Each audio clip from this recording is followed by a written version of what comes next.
I felt inspired to just come on here this morning and run a live talking about what we can learn from the element of water. I love this walk I do every morning. It's just so beautiful. And this here is a world famous surf spot, I think, called Cockshos.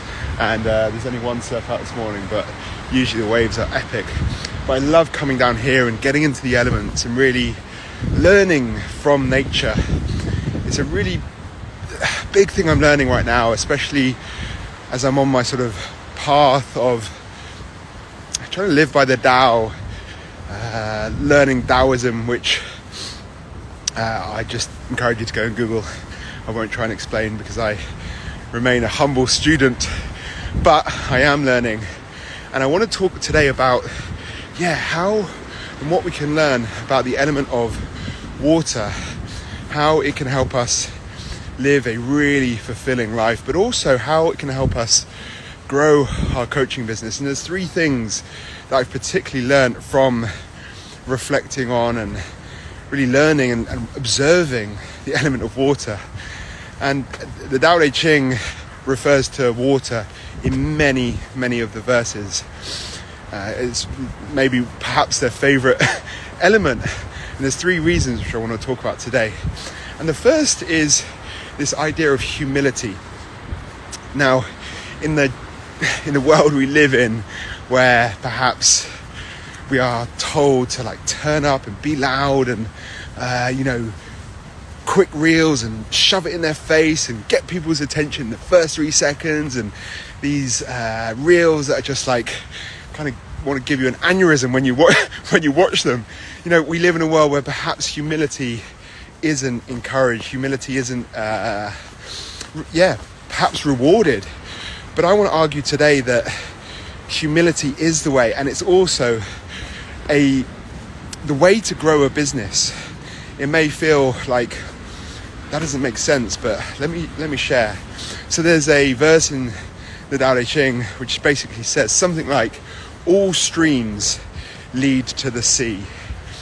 It's in its laying low that gives it its power. It's in its humility that it gives it its power.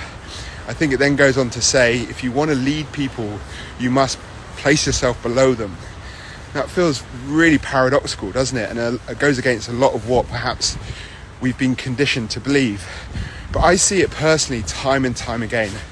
I've created clients, coaching clients, high fee clients, pretty much wherever I go. Music festivals, dads groups, wherever I go, I have created clients, house parties.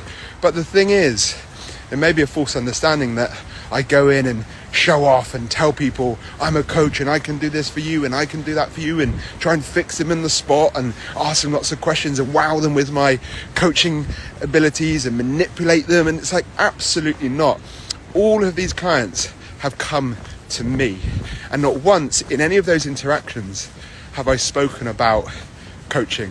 I'll give you an example where a client I made, not last summer, the summer before, it was at a festival called the Medicine Festival, and she's a beautiful woman, and we had this amazing conversation, and it was our friends and her friends. We had this really lovely conversation. Not once did I say what I did, what I do for people. Not once did she ask about that. I just was being. I was being with her. I was being present, asking lots of questions, and just really being me. Anyway, she reached out a couple of months later and said, hey, I've just found you on Instagram. I think you could help me. And this has happened so many times. It's happened very recently with someone in my network here, where I've just moved to this beautiful place, Sarah, look at it here. And I haven't been forcing myself on anyone. I haven't been turning up loud and shouting from the rooftops. I've just been me. And I remember a quote that I read a long time ago. I don't remember the book, but it says something like, to be in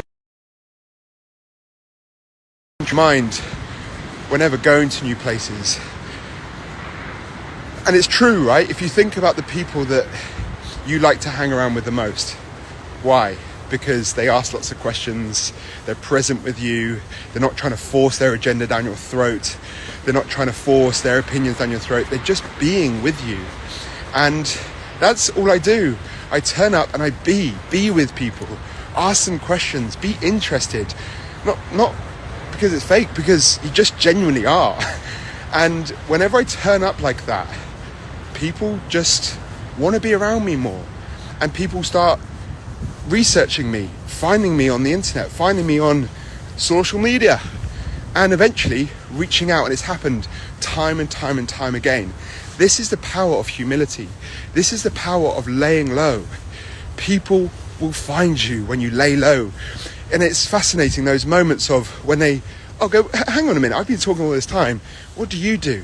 And you start sharing with enthusiasm, excitement, passion. And at that point, it's so much more powerful than had you just rammed it down their throat.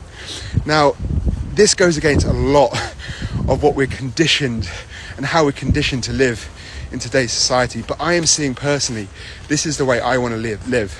Humility, laying low, and trusting that when you lay low, all streams lead to the sea. All rivers lead to the seabed.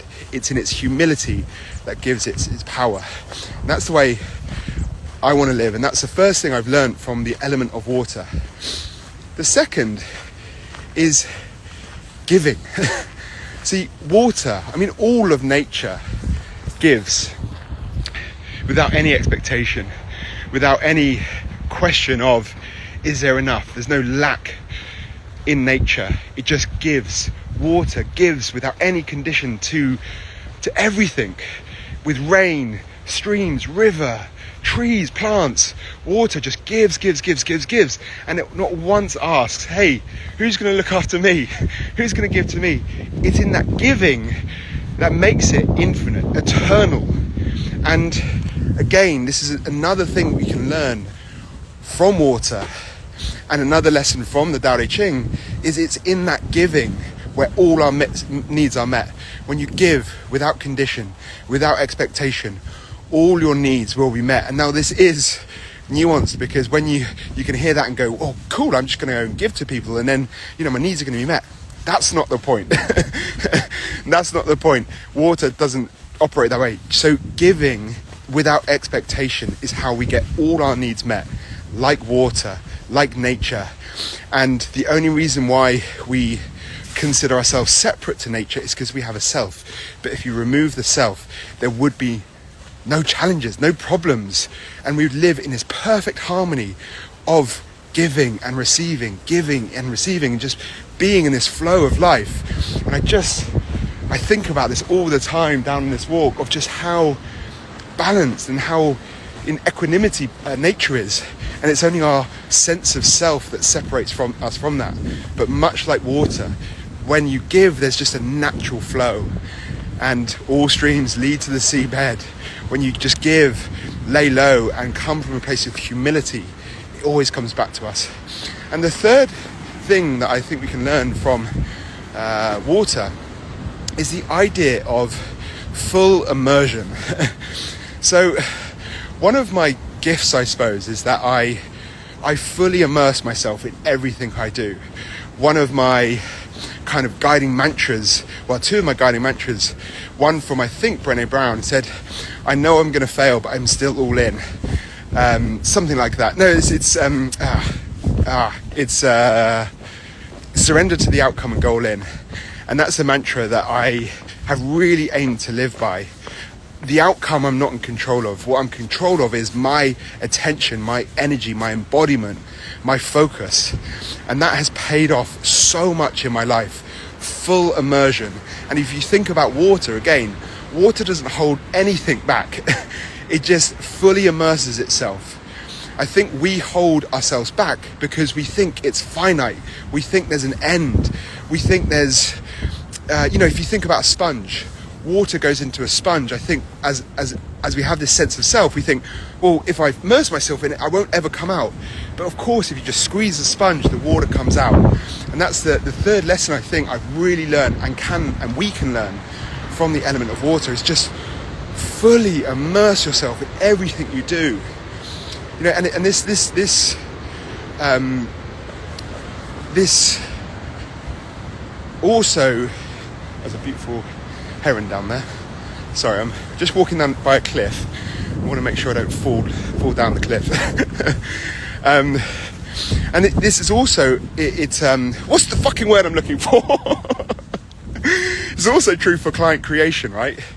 I think, you know, I've created 30k clients, 15k clients, 20k clients, and how I do that is I treat everyone like they're a 30k client. I don't tell myself stories. This person's goal's not big enough. This person can't do it. They don't have the money.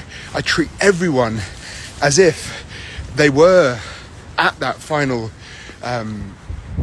they were there. And that's, again, something we can learn from, hello, bon dia.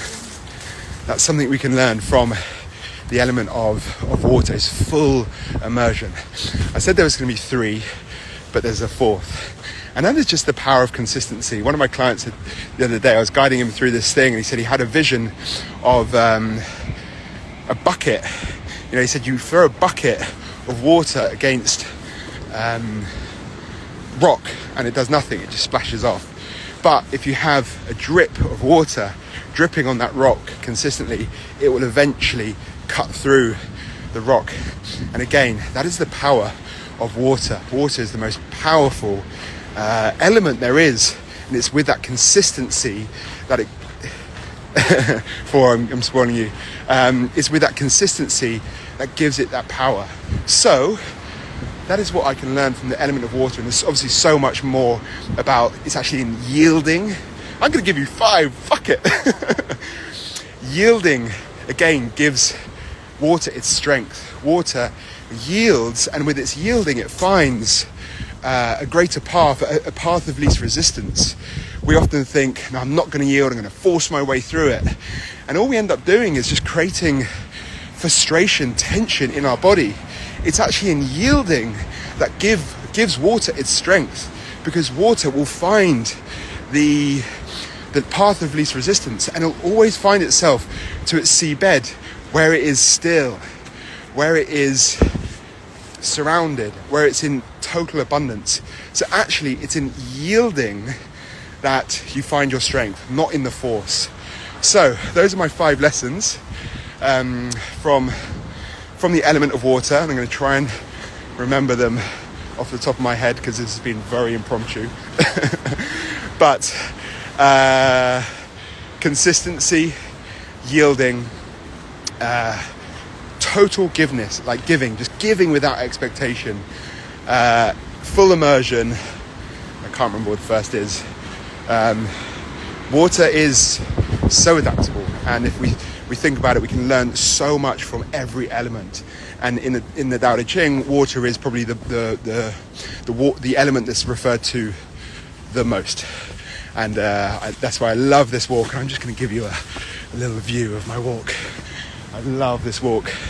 Every morning I come down here and I watch the waves, and it's just so beautiful. I won't fall down this cliff, but yeah, look at this. Just stunning. Just stunning. The sea's pretty dirty today because we're on the back of a storm. But I always love the day after a storm because it's still, it's calm. And lesson there as well. Anyway, have a beautiful rest of your day. Hope this has been helpful. And sending you so much love.